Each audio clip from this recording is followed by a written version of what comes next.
এই সকালবেলা সারাদিন একটু খাওয়া পার হতে গেলে আধা ঘন্টা 20 মিনিট টাইম লাগবে। যে কস্তুরি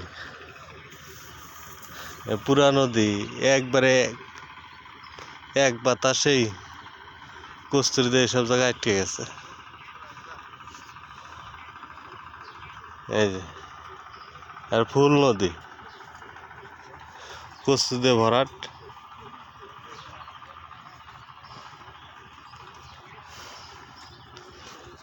একবারে ভরপুর কস্তুরি হয়েছে।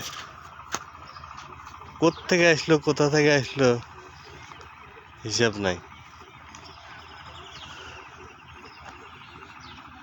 তো সরকারের কাছে আবেদন, মানুষের এই কষ্ট আর ভাল লাগে না, একটু ব্রিজ দিয়ে দিবেন। বন্যাকান্দি খেওয়াঘাট, উল্লাপাড়া, সিরাজগঞ্জ, এখানে শত শত মানুষ পারাপার হয়, হাজার হাজার মানুষ পারাপার হয়।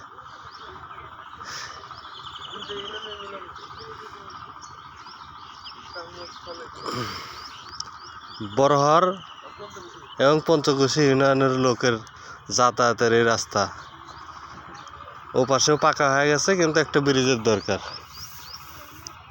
তো সবাই ভালো থাকবেন, সুস্থ থাকবেন এই কামনা করি। সবাইকে ধন্যবাদ।